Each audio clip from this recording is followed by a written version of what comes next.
What's up, everybody? Venom here with a quick guide on World of Warcraft Dragonflight. Let's get right into it. This guide is going to be covering the secret mount that is obtainable through one of the Secrets of Azeroth events that has been discovered by the community. So with that said, if you do not want any spoilers and you want to be able to do all of this on your own, then I suggest you do not watch this video because I will be going step by step on how to collect the mount that is going to be given at the end of this series of events. With that out of the way, let's get right into it. So for Mimiron's Jumpjets mount, we are going to be starting in Valdrakken for the first set of clues. Now, this one is a bit different than the other events because this one you can skip directly over all of it and go and loot the part that we're looking for without having to find all of the clues. So with that said, if you don't want to do all the little Easter eggs and clues beforehand, you can simply skip to the last step of this guide and complete it that way and still be able to loot the part that we are looking for in order to build Mimiron's Jumpjets at the end of getting all three pieces that we need. This is going to be part one, so the first piece that we are looking for. Now, when I say parts, what do I mean? I mean, we are looking for booster parts, and we need 3 of them, and they were unlocked day by day, so I waited until the end, and I actually got them out for myself to be able to speak on it, because I didn't want to put this out there and then it not actually be the final day, etc. So, with that said, we start off in Valdrakken for the first set of clues. In Valdrakken, we are going to need to go to the enchanting table with our Torch of Pyrith out in order to spawn the first clue. The enchanting table can be found inside of the Artisan's Market right over here, and you're going to use it at this enchanting table where you'll see a scroll form right when your Torch of Pyrith hits it. You'll see it immediately right on this side. Once we do that, we are going to head over to the Bronze Enclave, and we're going to use our torch again by this bonfire to spawn the second clue.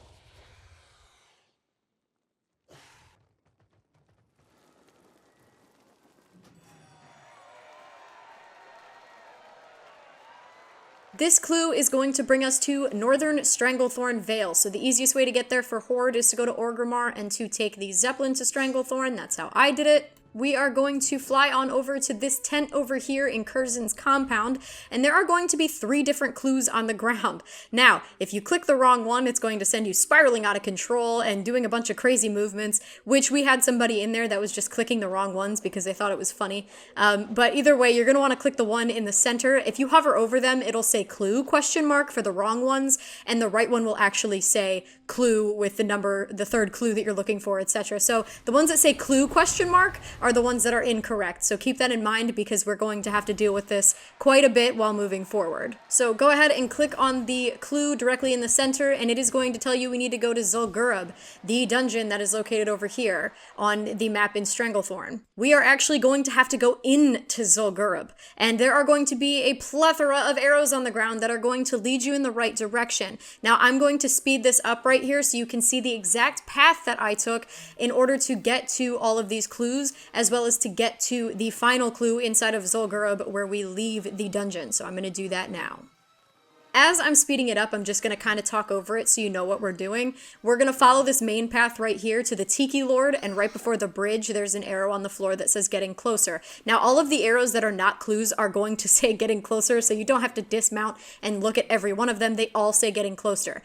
This one is going to bring us to High Priest Vinoxis's room, and on the stairs, there's going to be a clue that says Princess. We're going to move past that one. We're going to keep heading down this way until we get to the Cache of Madness, and it's going to give us another partial clue that says needs. We're going to keep going and following these arrows to the Temple of Bethek up here.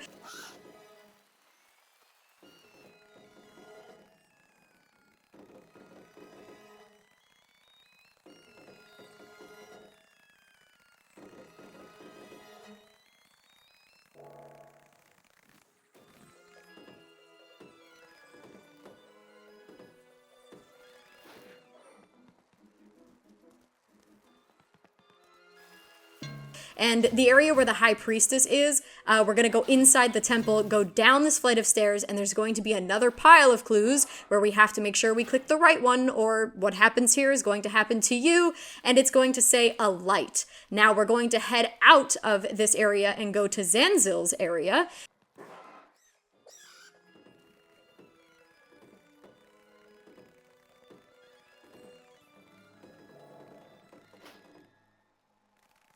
in the Berserker's spot right here.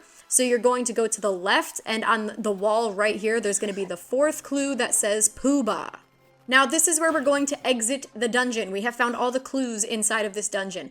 We are going to exit and go to the Cape of Stranglethorn to Jaguero Isle, which is going to be where Princess Pooba is. Now, we go to this area, and there are 3 Braziers on the ground. Now, you need 3 people in order to trigger this event. You have to have 3 people with the torch, and they have to have the torch equipped and stand in front of one of these Braziers to spawn the boss. Now, when I got there, there was already people there killing the boss. So I did not have to do this part. Luckily, there are people still doing it, so if you are lucky enough to have people there on your server or on the cluster of servers that you're in, you don't have to do it. If you see the boss is spawned, land and at least hit him once so that you can loot the booster part off of him once the Enigma ward has been defeated. So all you have to do is kill this boss. After the Braziers have all been lit, he will spawn. Again, I did not have to do that. He was already here, but you do have to have at least 3 people standing there triggering the Braziers to be lit with your Torch of Pyrith in order to get him to spawn in the first place. Then you loot him and you get your first booster part in order to start to create this mount. And that's going to do it for step number 1 in the Mimiron's Jumpjets mount guides that I will be posting. As always, if you like the video, then like the video. And if you like my content in general, then please subscribe to my channel. It means the world to me. And I will see you in the next one. Bye!